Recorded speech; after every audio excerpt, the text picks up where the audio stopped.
看到呢，目前呢说这个李强呢，他要在这周的时候访问了纽西兰哦，而这个呢也是中国的总理时隔7年哦再度访问纽西兰。那当然呢也说会在一些关键的议题上啊，希望两国可以有更多的接触哦。那我们看到其实呢，李强呢访问纽西兰呢，之前呢就是说呢，根据这个 AUKUS 的安全议题上可能会提上议程。那纽西兰最近呢，他们当选的这个右翼政府啊，确实在态度上也有一些不太一样哦。他们转向于美澳建立更密切的关系，但是当然也提到说呢，要参与这样的组织。而纽西兰的外长呢，是在5月份的时候猛烈的抨击哦，说中国在太平洋岛屿的行动，更警告说不要采取可能破坏地区安全这样的行为哦。好，所以呢，在这一周，李强要访问澳纽，这是7年来第一次哦。那也预计说很有可能呢，在商业上有一些进展。比方说呢，就是说艾班尼斯呢，原本预计6月16号要在坎培拉来进行这个双边的会谈。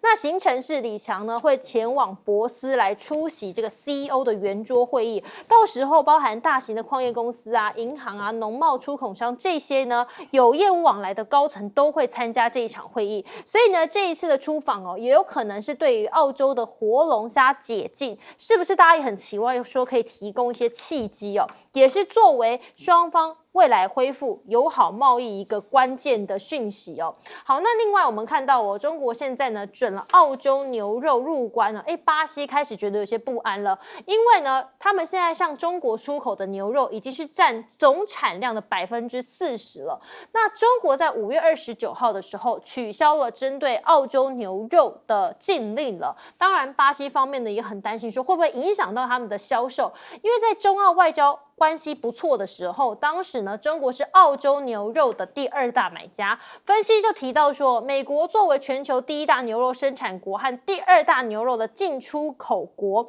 那也受到中澳之间的贸易影响，也可能会调整牛肉的出口价格。好，那现在说到牛肉啊，很有可能哦，不要大家太意外，因为我刚刚自己呢也看了2、3次哦，华为也卖牛肉吗？这是根据这凤凰网就提到说，华为很可能是中国最大的牛肉进口商。好，为什么呢？不是说他直接的卖牛肉养牛哦，是说呢，因为他在这个商城上开始卖一些全球的农产品哦。那所有的华为商城都已经开通了这样的美食分类，里面呢牛肉啊、葡萄酒啊都是标配。那这个电商部门当然卖的不只是牛肉，红酒、鲑鱼、奶粉这些都有。那这是一个华为对美国制裁一种战略布局。为什么呢？因为华为在海外收款的时候会遇到一些困难，那很多的用户可能没有办法直接支付美元啊，或是欧元，所以怎么办呢？这个华为就使用货币互换的这样的协议也就是说呢，使用当地货币支付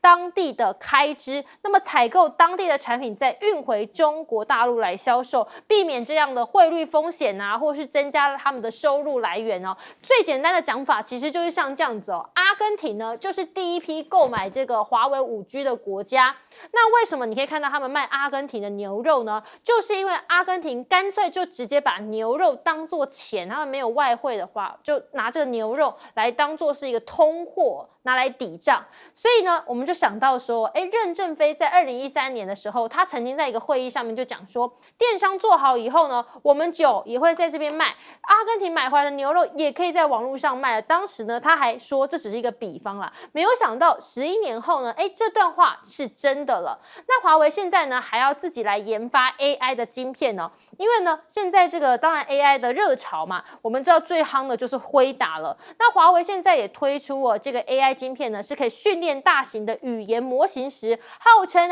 这个效率呢可以来到辉达的这个80%左右。那有些特定的测试效能上呢，他们宣称甚至 GPU 呢是来到了20%。华为接下来也要争取更多的当然国产晶片的驱动算力更说要筹划要建立一个10万卡算力集群要跟科研的机构来合作促进大模型的研发。也就是说，他们自己开始呢也要朝向研发 AI 晶片这样子的模式了。先请教赖老师怎么看说李强访问纽澳是不是有可能带来一些外交上经济上的突破？这是中国大陆的一个努力因为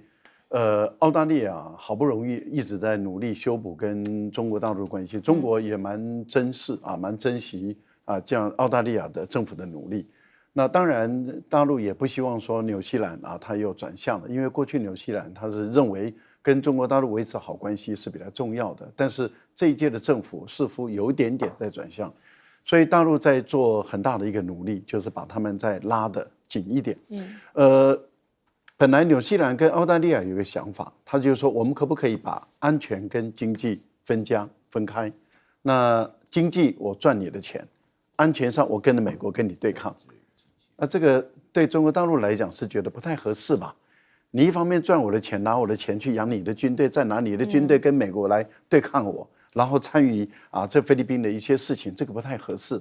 那因此呢，这个是需要沟通。那除了沟通以外，也需要筹码。那除了筹码以外，也需要压力，因为如果你没有筹码，你就没有办法对对方构成压力，所以筹码是很重要。那什么叫筹码呢？也就是我如果从你纽西兰这边，你的经济更依赖我，或者是你澳大利亚你的经济更依赖我，那我就有更大的筹码。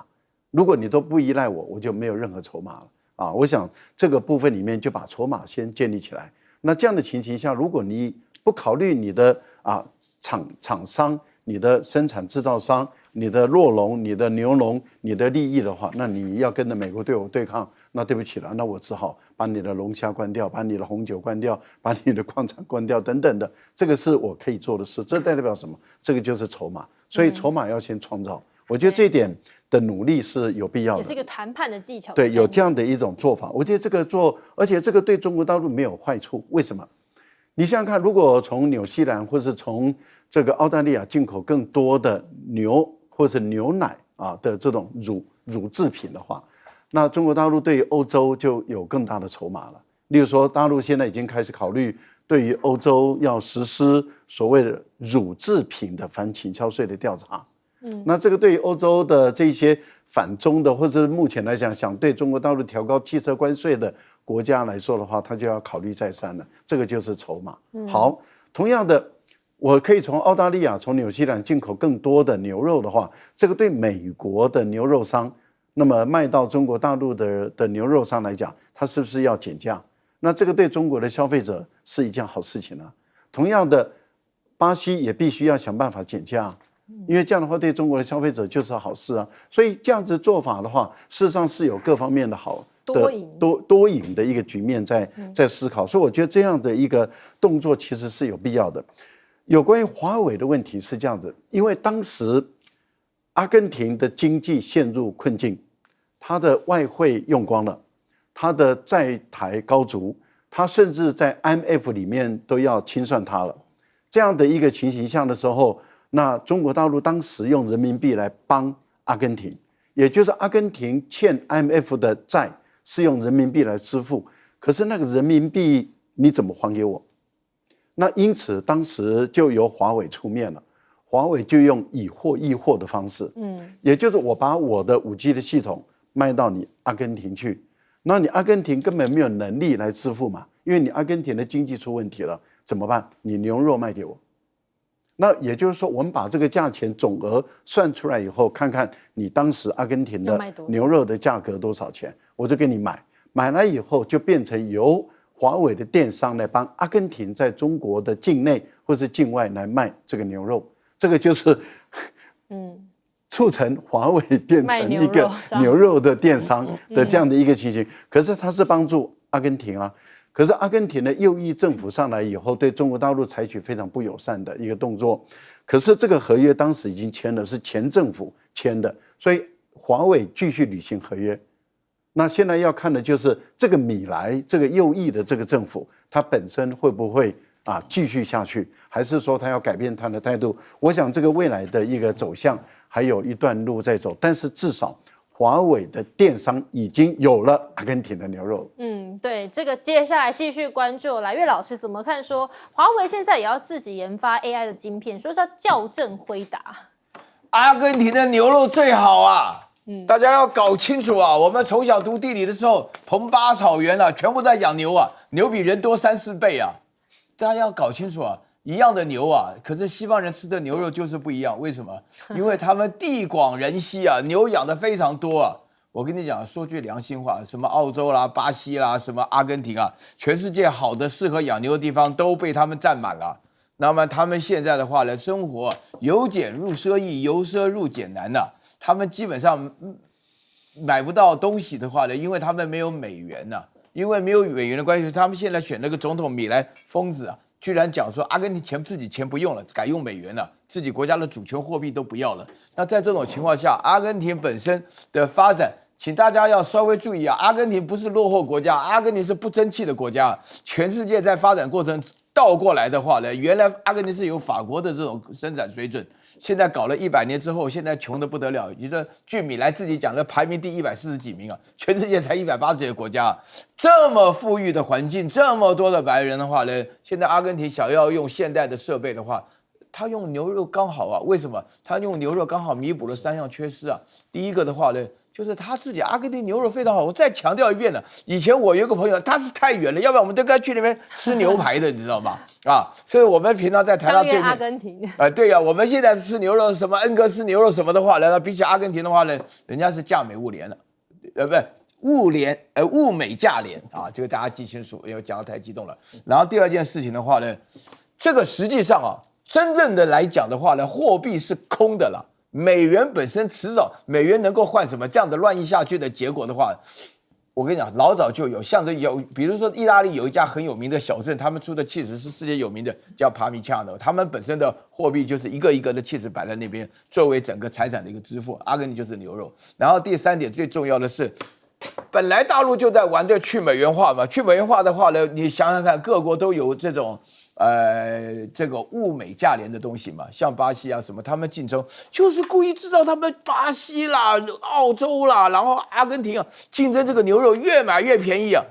我说句良心话，像我们本身非游牧民族的地区，我们农工的地区的话，我们这个吃同样的牛肉就是不一样啊。我们这个很舍不得把牛肉拿来，美国人基本上那个 fillet， 大家看整个牛肉当中的切法，仔细切完以后，剩下的部分，美国本身有很多牛肉器官，像牛肚啊，像是牛4个胃啊，你到了成都去涮着什么的话，那个讲起来的话呢，你华为这边卖牛肉，其实讲起来无可厚非啊，刚好就是也只是刚好，而且我认为华为本身的发展当中啊，这个的确它自己的科技的发展会变成全世界最重要、最争气而且最有发展的企业。为什么呢？因为我觉得科技产业当中最害怕的就是安逸，最困难的就是生活在危机当中。华为这多少年了，已经被美国的制裁5、6年下来的话，越打越强。自己本身，华为本身自己差一点要自己去养猪啊。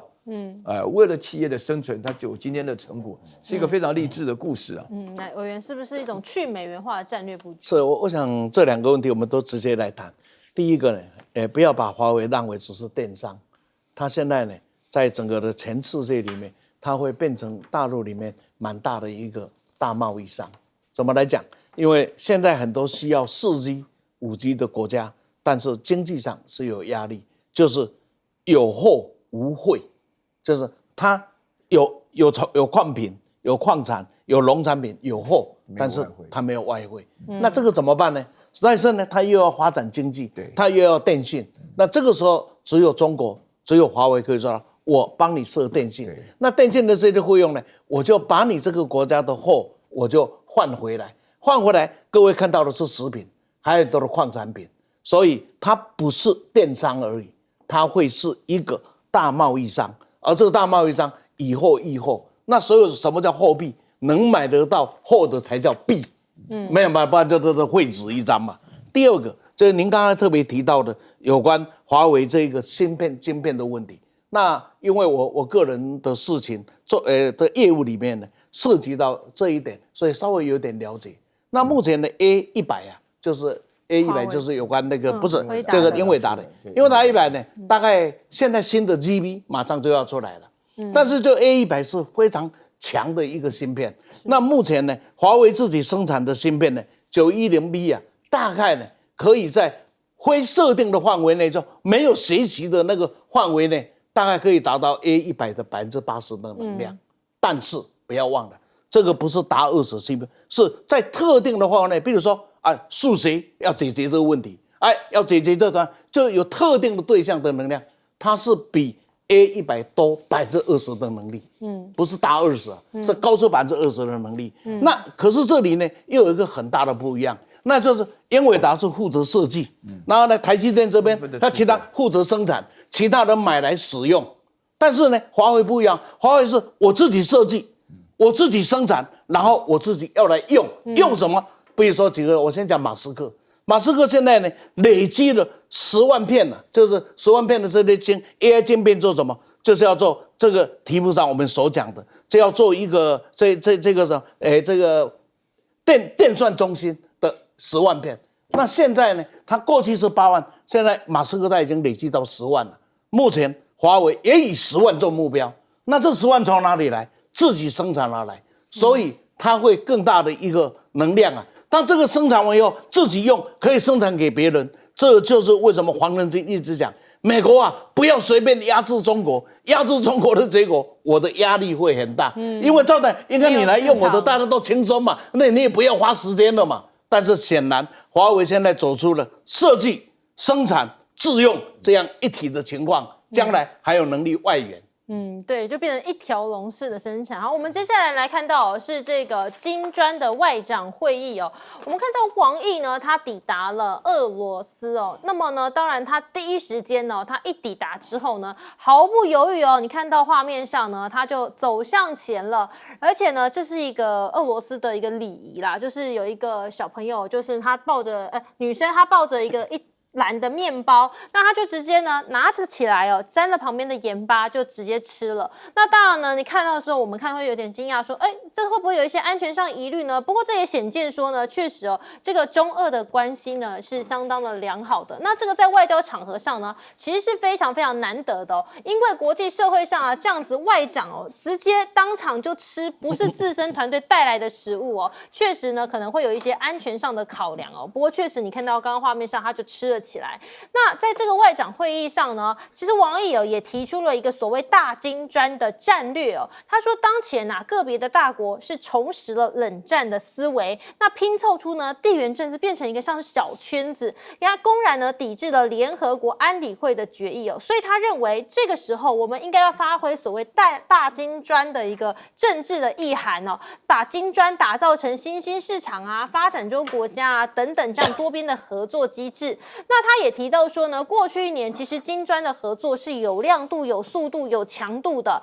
那现在呢，要以扩员开启全球南方联合自强的一个新的开始哦。那也认为说呢，这吸引力会持续的增强。那我们看到俄罗斯的总统顾问呢，就提到说，目前有59个国家计划要加入金砖国家上合组织和欧亚经济联盟，另外有30个代表团呢，他们希望参加10月份在这个克山举行的金砖国家高峰会哦。那这一次呢，白俄跟古巴是被特殊的邀请，也列席来参加了。好，那我们看到王毅呢，也和巴西的外交部长来会面哦。那就提到说呢，中方始终把巴西是置在一个中国外交一个非常重要的位置哦。他强调的是，中国重视巴西在拉美地区的重要影响力。好，除了呢是在跟金砖国家之外，我们看到呢，在伊索比亚的部分哦，现在呢也说启用了一个中国建造的航站楼，而且号称呢说这可以让他们的年旅客吞吐量至少是增加了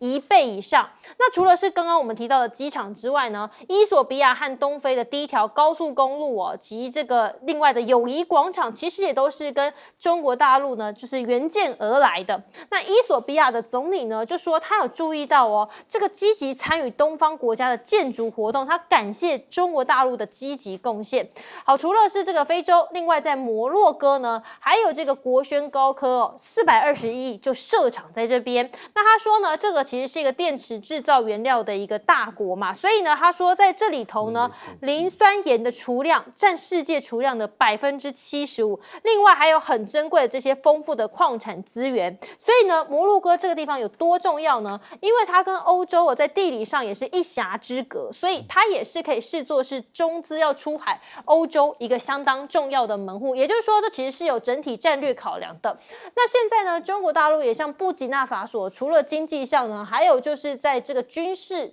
军备上了。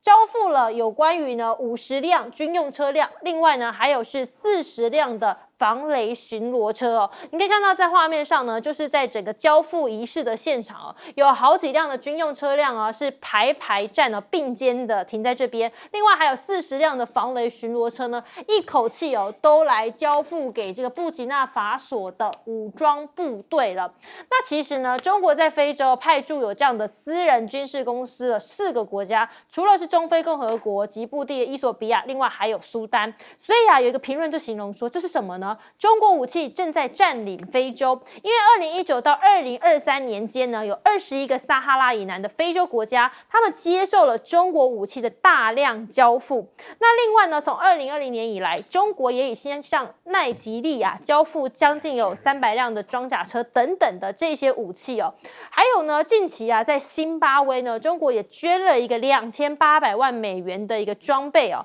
所以呢，就说哦，中国人可以说，他们将为您提供一支全新的军队，也会直接帮你建造一条铁路哦，这是他们在形容的。那美国呢，非洲司令部哦，现在呢也警告了，他就说美国军售批准太慢了，所以很多的西非国家，他们干脆就转向，变成呢是转向中国，因为中国不只帮他们提供武器，习近平甚至也承诺会加强联合演习，也解决他们的安全问题。所以你看到非洲有50个国家的军官呢，他们就参加了中国提供的军事教育课程，也显现出在武器上啊、军武上呢合作是越来越密切了。好，我们先请教赖老师，怎么看说这个金砖的外长会上呢，王毅提到这个大金砖这样的战略？这次金砖的高峰会是在俄国举行，喀山嘛，这是最重要的一次的会议，就是外长会议。因为外长会议结束以后，那已经帮他们的国家元首都已经搞定了大概的方向。目前的方向大概分三块区域：政治安全这一块区域，还有经济金融这一块，另外就是文化的交流合作，这3块区域。文化的交流合作就是让这金砖国家彼此之间的文化交流再更多一点，然后让彼此之间的社会融入度更大一点啊。那减少因为文化上的歧义产生的一些矛盾，我觉得这是一个很深的一个工作。这次的经济金融的问题，主要的就是本币交易的问题跟清算银行的一个开设。那这样的话，会对于人民币，因为人民币是中国是金砖国家的最强大的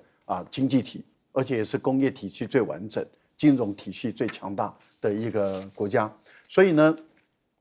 如果这一次他们决定了，我想应该已经这方向8、9不离十了。那么确定以本币交易作为他们的金砖国家的一个发展为主要的货币的话，人民币会成为一个最强势的货币。那人民币会加速的国际化，它未来跟美元、欧元那么去抗衡，它的力量会最大。这样的话，会使这些金砖的国家更加的安全，更不容易受美国跟欧洲的掣肘我觉得这是一个战略性的一个改变。走到这里的时候，你可以看到好多的国家都想加入了。所以您注意到了这一次像泰国也表明了我想加入，土耳其也说了我也想加入。那目前来讲，排队的国家实在是很多，他们都想加入这个体系里面。所以这代表什么？这代表这个组织是越做越兴旺。那因为想要加入，就是因为从中会对自己的发展有帮助，不然的话他不会想要加入嘛。那由于 G7 它把它变成一个富有国家的俱乐部，也就是你要够有钱才能够进来，他们不接受没钱的国家。那韩国也想进来，可是日本就不希望韩国进来。那你想想看，那所以这些没钱的国家都不能够加入 G7， 我们叫做富有国家俱乐部。可是这些富有国家他们是越来越衰败，他们越来越落后，他们是活在祖先留下来的这些城堡里面，但是他们的各方面都已经越来越老旧，而新兴的经济体正是很兴旺。不管你在亚洲，你不管你看到曼谷，其实曼谷都已经快比台北还现代化了那你会看到亚洲很多新兴的国家都在起来，这代表什么？新兴的国家成为一股重大的力量，而金砖就是在扩容，就是把南方的国家、发展中的国家都纳入他们的体系内。对，新进国家的力量不容忽视。我们休息一下，马上回来。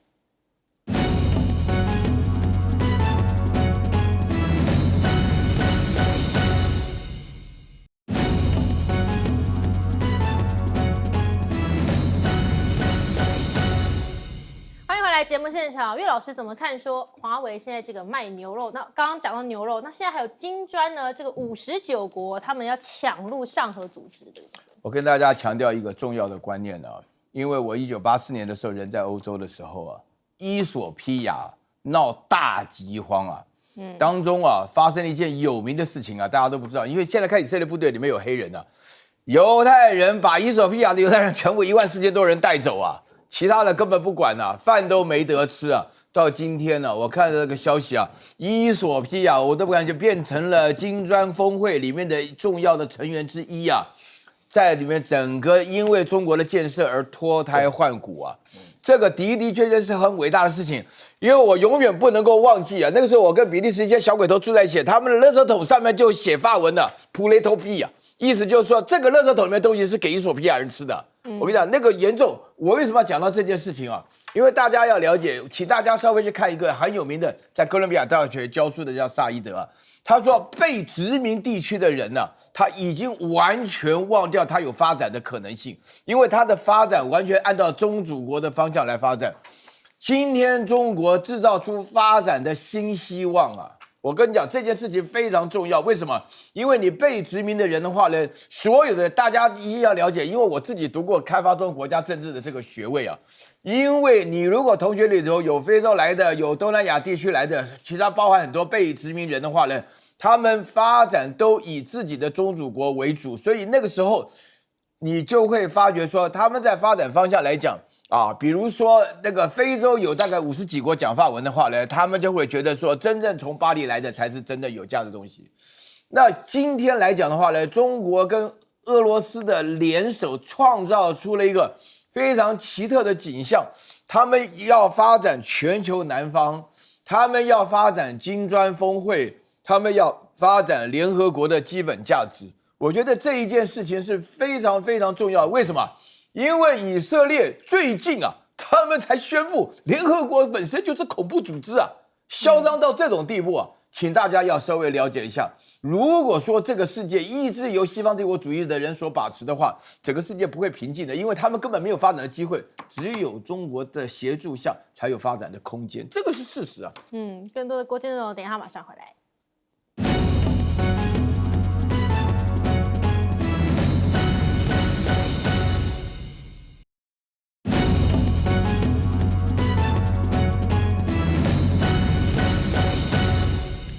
新闻大白话，委员怎么看说这个中国大陆武器正在占领非洲这样的讲法？是，我想2个角度简单来看。第一个呢，就是中西啊，中国在崛起，希望在没落的时候，中美之间出现了什么情况？就是中国大陆呢，以金砖扩容，带着这些所有的国家，大家一起发展，一起成长。而美国呢，是小院高墙，盟邦围堵，它的存在就有一个目的，为了霸权要堵住中国。中国的存在有一个目的，要好，大家怎么样子一起好，这就是未来世界的格局。再过来呢，看非洲，哎呀，美国不要紧张，因为中国大陆经营非洲已久矣。你是现在才想到啊？美国非洲的发展是最难，太来不及了，来不及了。他现在才想到，而且我刚刚才跟赖教授讲个题外话的，那时候你非洲的这些领导人到美国去，那是什么待遇啊？那什么待遇啊？那我的收身就收身了，那什么？但是呢，非洲再小的国家到中国大陆去，它就是一个国家的领导人的待遇，这个绝对不会因大小的差别。你作为非洲人，你有什么想法？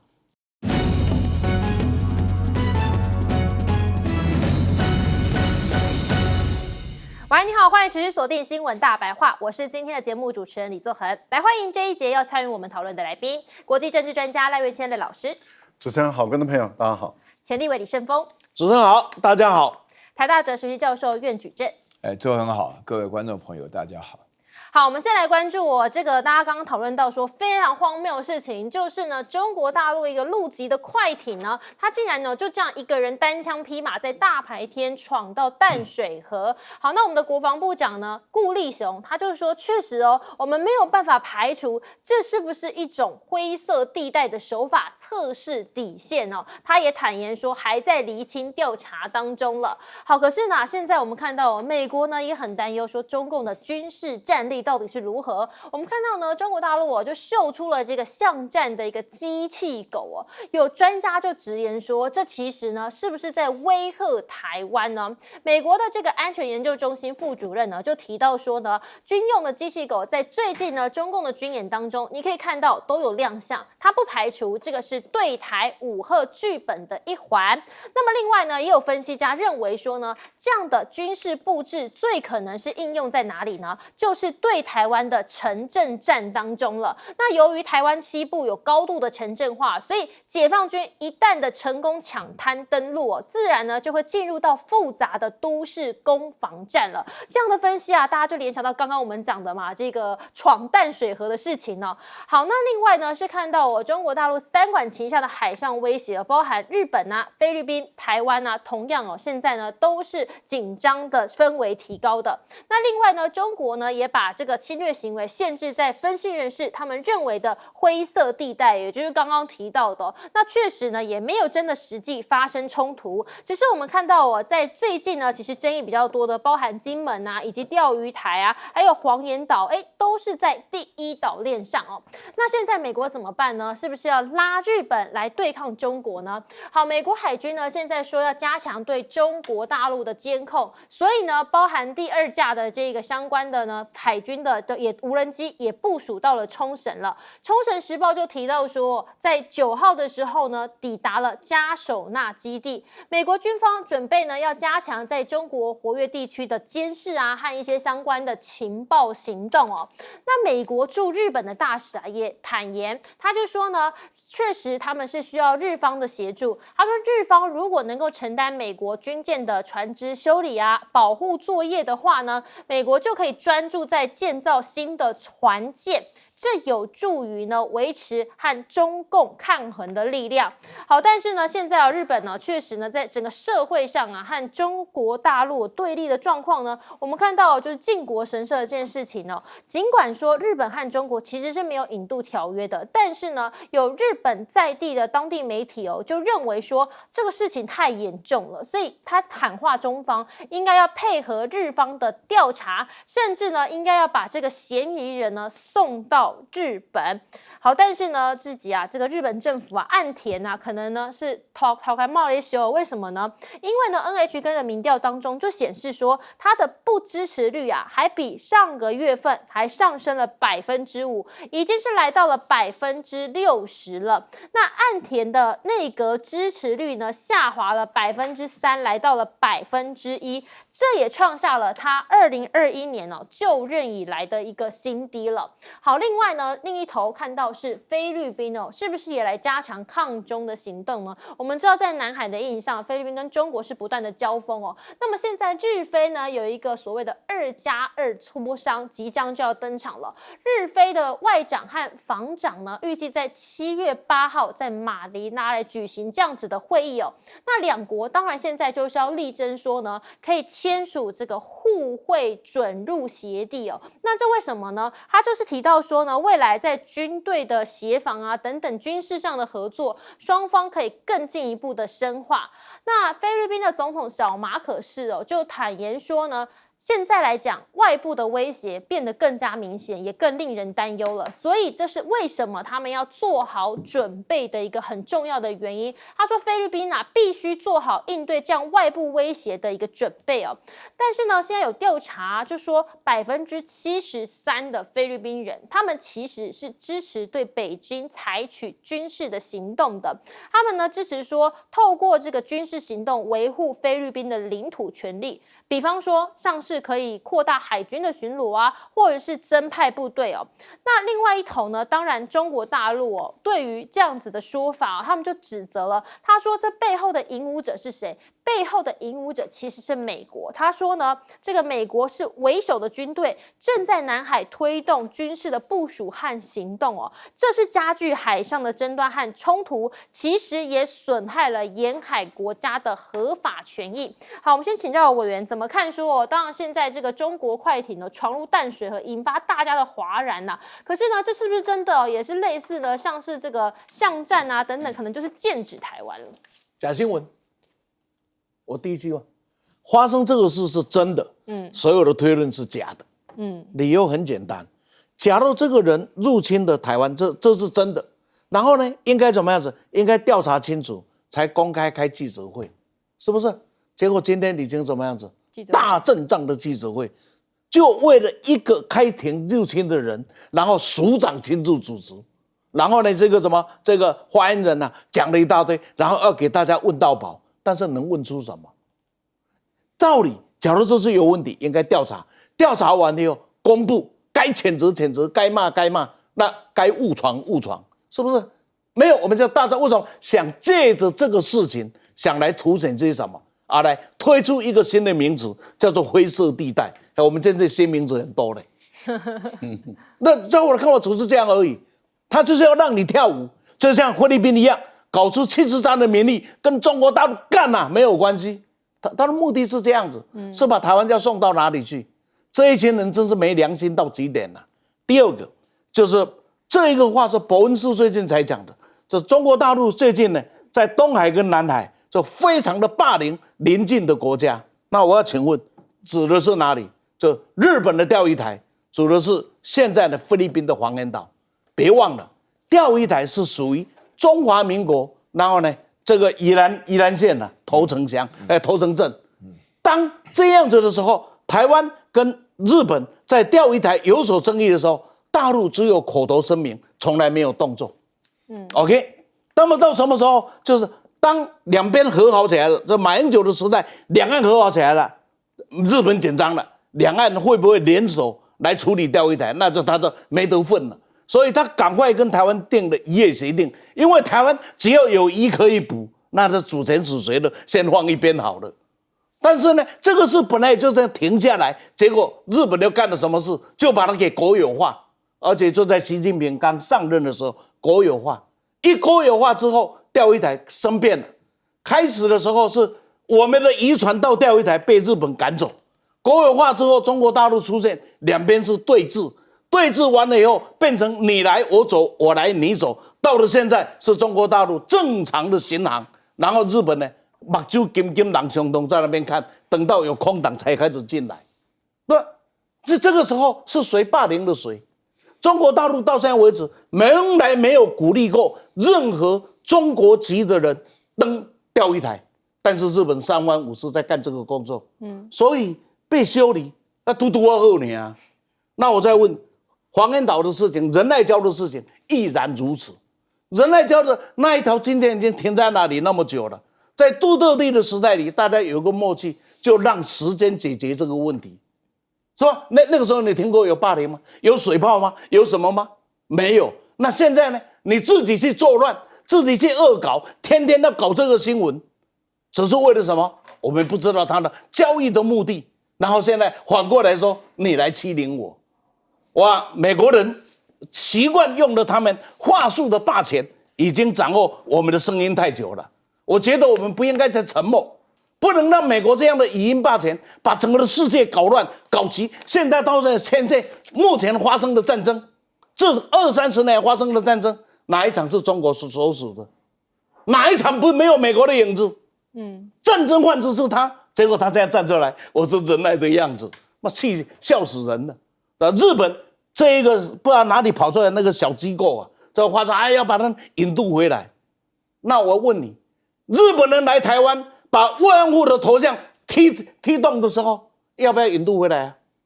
哦，你踢别人就会使，人家来放一步就你就哇哇叫啊！那一步尿啊，还放得慌刚刚好。我上次就讲过了，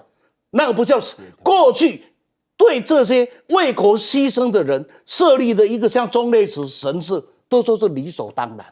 大家会生气是，你把2次大战世界公认的侵略者的战犯，你把它放进去，那是对你们神灵的羞辱那不叫神社，从此又被这一群魔鬼进去，这叫魔社。到魔社去撒一泡尿，不是刚刚好而已吗？我真是不愿意讲这样的话，但是当你用这样的回应，我就用这样的话来回应你，是吧？如果大家想想道理上，那菲律宾拜托，为了菲律宾就不要再搞了。你搞到你的全国人民说号称73要干什么？要跟中不行打一仗。你是凭什么要打？美国都不敢你凭什么打？美国现在搞到现在说我的晶片不行了，日本来帮我维修。一个晶片要给人维修的国家才有办法要来跟人家对抗。你觉得他有什么本事？好，美国躲起来，然后呢去收拾那个菲律宾，就出来该死也是你啊，我不骗你啊，拜托了。美国在讲我这一句话，这20-30年来的世界里，所有在地球上发生的战争，哪一场是中国人手指出来的？所有的战争都是美国人手指出来的，他才是真正世界的战争贩子。赖老师，一艘大陆的快艇啊，民船啊，那从对岸跑到台湾来，穿过了台海中线，对啊，穿过了台湾海峡，海军没看见，空军也没看见，然后到最后海巡署已经快到5海里、6海里，而且据说还是我们的渔民回报说，哎，有一艘很奇怪的艇撞到我们了，然后进来的时候，海巡署的船才发现，然后一直到了靠近了到了淡水进来了，他自己来投案了然后这个事情才说他全程掌控，全程掌控，但是他无能力处置，而且掌控也掌控不了，处置也没有能力，就自己无能嘛。那整个国安团队都无能。然后到国防部，一直到海巡全部到海军，所有的其实都无能力，自己不反省，自己不检讨，就说哎，这个有灰色地带，哎呦，这个有又是对岸的问题，而对岸的一个老百姓就可以这样直接大拉拉的跑进了我们的淡水河，然后如果一直往内走的话，情况那就不一样了。我觉得民进党执政下坦白说真的是无能各方面都没有能力，经济没有，各方面都没有。那现在的另外一个问题，就您提到了，很多区域间好像说中国大陆在搞灰色地带，这一点我觉得有意见南海的问题，不要忘了，观众朋友，杜特地执政的5年，南海的问题一点问题都没有。菲律宾的渔民也在那边捕鱼小马可仕刚上来的时候说我会延续杜特地的政策，也到中国大陆进行国事访问了。接着美国人来了以后，小马可仕改变了，就开始在南海捣乱挑衅，所以造成今天南海的紧张。那是因为你菲律宾挑衅，以为有美国人可以靠，造成南海的紧张嘛，所以南海之间就不平静了。其实我们都知道背后的那个人是谁，美国。台海在马英九时代这8年好得不得了我们观光客每一年将近1000万其实明明可以突破1000万，是我们说我们吃不消了，来太多了，吃不消了，钱赚太多了，我们说那个不要超过1000万，在我们能够吸收的范围内，我们能够消化的范围内，对台湾多好学生来了，我们的私校的问题解决了，然后老师来了，我们也过去了，学术的交流那么起来了，工商界的交流起来了，社会人士的交流都起来了，方方面面都好嘛。那为什么改变了？然后从这个裴洛西来台湾，台海中线没了，然后呢，接着这个24海里没了，接着看起来12、6海里都有问题了，这代表背后是谁？我想观众朋友你们都知道背后那一个人嘛，那个人就是老美嘛，日本也是一样本来钓鱼岛这个地方三方就是大陆、台湾、日本大家有默契，那也就是和平捕鱼。你日本的石原生太郎就在跑去华盛顿回来以后就说要钓鱼岛国有化，那你要钓鱼岛国有化，那从此以后就变了嘛。那也就是谁背后又是谁？又是美国人嘛。所以我觉得这些态势都摆得很明白，背后的那一个人引武者搞了南海，搞了台海，搞了日本，搞了以后呢，那大陆现在有能力了。为什么有能力？它可以同时处理，都可以同时处理的情况下，美国什么都没捞到，美国什么代理人战争都没打起来，然后自己本身越被大家看不起。台湾的民众，你想想看，现在台湾的民众是不是50%以上人不信任美国是啊，为什么？因为大家都瞧不起美国人嘛，你根本处理不了。你也保护不了台湾，你也不敢，也没能力保护，你就一张嘴而已。我想这就是美国人自己玩了这么多年，玩到最后只让自己的国力越来越消而已。因为这个数据我自己蛮疑惑的啊，岳老师怎么看？真的有73%的菲律宾人会支持采取军事上行动吗？我留学的时候的好朋友都是菲律宾人啊，菲律宾人非常 emotion 啊，我跟你讲，菲律宾人最喜欢开 party 啊，弹吉他啦，但是他们的那种国家主义是非常强烈的了，因为问卷嘛，这73%，我们这边我们总统100%要准备打仗了，有什么稀奇的？我觉得还有那27%的人不晓得怎么搞了，没有选择打仗的啊！我跟你讲，这个问卷可以完全不用负责任的了啊！但是我倒是觉得，这个我们这个叫做什么顾立雄啊，这个国防负责人啊，倒是说了一句实话，个人的名义可以测试灰色地带啊。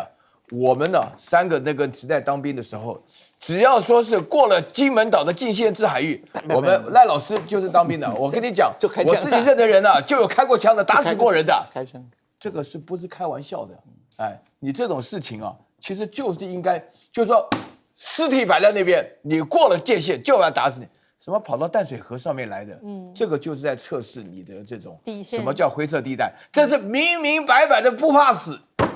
我跟你讲，说实在来讲啊，我们这个国防的力量啊，弱到啊，连我不晓得开枪的能力有没有，我都不知道了。好，另外的话呢，就是说我讲到这个有关于啊，这个日本呢，他们讲到说是这个要引渡这个到了靖国神社，我不要讲别的。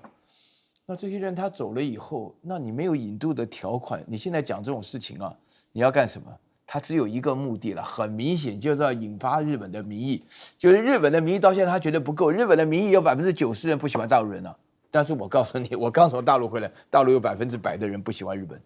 啊，就是大家彼此之间相互仇视嘛，你要这样相互仇视的结果。啊，是什么呢？大家要了解，跟前面跑到淡水河来的道理是一样的。你民间的话呢，山火；官方的话呢，本身的话，除了无奈的话呢，他们也有立场啊。那天的外交部的发言人毛宁讲得非常清楚啊。照理说他应该先表达遗憾，但是他先指责你靖国神社搞了这一套东西的话，那老百姓的心情压不住，我有什么办法？你不发签证嘛？这大家都不要来往嘛。所以说你在这边情况下讲的，回到就是说美国本身啊，要找日本人来修船啊。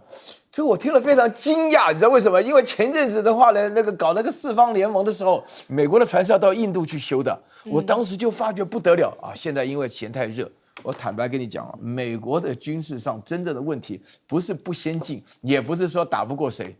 真的就是太贵了。你拿台湾这几次的军购，你想想看啊，开口闭口啊，有一次啊，美国一个参议员拿出一包螺丝啊，问那个美国本说这一包这个钢铁螺丝多少钱？5万美元啊！你要了解啊，这个实际上讲起来啊，如果你这样子的发展下去啊，你的军事预算如果贵到这种程度下，你还在那边拱火啊、挑逗啊、闹啊，这个，我跟你讲，美国基本上打不起自己所要求自己要打的仗嘛。这种情况下越搞越严重嘛，所以这个趋势的发展的话，我们一看非常明白啊。对，因为讲到这个趋势哦，当然呢，还是有些人希望可以更多的合作嘛。